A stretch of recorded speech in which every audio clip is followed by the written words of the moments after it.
இந்த மகர ராசிக்காரங்க யார் யார்கிட்ட எல்லாம் கேர்ஃபுல்லா இருக்கணும், யார் யாருன்னா இவங்க வந்து மன கஷ்டம் அடைறதுக்கு காரணமா இருப்பாங்க அப்படின்றத இப்ப நம்ம பாத்திரலாம். இதுல ஃபர்ஸ்ட் இருக்கக்கூடியது மேஷ ராசி, அடுத்தது வந்து சிம்ம ராசி, அடுத்தது துலாம் ராசி. இந்த 3 ராசிக்காரங்க தான் என் ஃபேமிலியில இருக்கிறாங்க. என் அப்பாவா இருக்கிறாங்க, அம்மாவா இருக்கிறாங்க, ஹஸ்பண்டா இருக்கிறாங்க, குழந்தையா இருக்கிறாங்க, ஒய்ஃபா இருக்கிறாங்க அப்படின்ற மாதிரிலாம் நினைக்கிறீங்களா?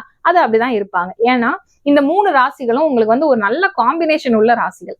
இந்த டாம் அண்ட் ஜெரி வந்து எப்படி நம்ம வந்து பிரிச்சு பார்க்க முடியாது, சண்டை போடவும் செய்வாங்க. அப்படியே அதை நம்ம வந்து பார்க்கும்போது நமக்கு வந்து ஒரு மாதிரி ஹாப்பியாவும் இருக்கும். இதே வந்து அந்த டாமுக்கு ஒரு பிரச்சனை அப்படின்னா ஜெரி போய் வந்து ஹெல்ப் பண்ணும், இதே ஜெரிக்கு பிரச்சனை அப்படின்னா டாமும் வந்து போய் ஹெல்ப் பண்ணும். இந்த மாதிரி வந்து எபிசோட்ஸ் நம்ம பார்த்திருப்போம் இல்லையா? அந்த மாதிரி இவங்க 2 பேரும் அடிக்கடி சண்டை போட்டுக்குவாங்க. ஆனா வெளியில இருந்து பிரச்சனை வரும்போது இவங்க 2 பேரும் ஒண்ணு கூடிடுவாங்க. என்னன்னா அந்த மாதிரி நீங்க இந்த 3 ராசிக்காரங்க உங்களுடைய ஃபேமிலியில வந்து இருக்கிறாங்க அப்படின்னா கண்டிப்பா ஏதாவது ஒரு வகையில அவங்க சொல்றது உங்களுக்கு வந்து மனசு கஷ்டம் ஆகதான் செய்யும். அதனால தேவையில்லாம வந்து பேசாதீங்க. இவங்க வந்து கொஞ்சம் ஷார்ட் டெம்பரும் வந்து இருப்பாங்க. நிறைய மகர ராசிக்காரங்க வந்து டக்குன்னு எனக்கு கோவம் வந்துரும் அப்படின்ற மாதிரி இருப்பாங்க. சோ இவங்க பொறுமையை வந்து எப்படிலாம் சோதிக்கலாம் அப்படின்ற மாதிரி இந்த 3 ராசிகள் வந்து ஏதாவது ஒண்ணு சொல்லுவாங்க. சோ நீங்க அதெல்லாம் நினைச்சு கவலைப்படாதீங்க. ஓகே, நம்ம அப்பா தானே சொன்னாங்க, நம்ம அம்மா தானே சொன்னாங்க, நம்ம குழந்தைங்க தானே சொன்னாங்க அப்படின்ற மாதிரி நீங்க எடுத்துட்டு போயிட்டீங்க அப்படின்னா பெரிய அளவு வந்து உங்களுக்கு ஸ்ட்ரெஸ் ஆகாது.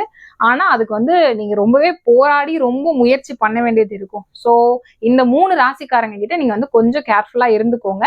உங்க ஃபேமிலியில இருக்கிறாங்க அப்படின்னா கவலைப்பட வேணாம். பட் வெளியில நீங்க வந்து ஒரு வேலைக்காக வந்து முயற்சி பண்ணிட்டு இருக்கிறீங்க, இந்த ராசிக்காரங்க வந்து உங்களுக்கு ஹெல்ப் பண்றேன்னு சொல்லியிருக்காங்க, இல்ல வந்து ஒரு பொலிட்டிக்கல்ல நான் போகலாம்னு முயற்சி பண்ணிட்டு இருக்கேன், இந்த ராசிக்காரங்க வந்து எனக்கு போஸ்டிங் வாங்கி தரேன்னு சொன்னாங்க, இவங்க வந்து இந்த ராசிக்காரங்க மூலமா நான் வந்து வெளிநாட்டு வேலைக்கு போறேன், என்கிட்ட காசு கேட்டிருக்காங்க அப்படிலாம் கொடுத்தீங்கன்னா அரோகரா அப்படின்ற மாதிரி போயிடும். சோ நீங்க வந்து கொஞ்சம் கவனமா இருக்க வேண்டிய ராசிகள் அப்படின்றதுல இந்த 3 ராசி இருக்கு.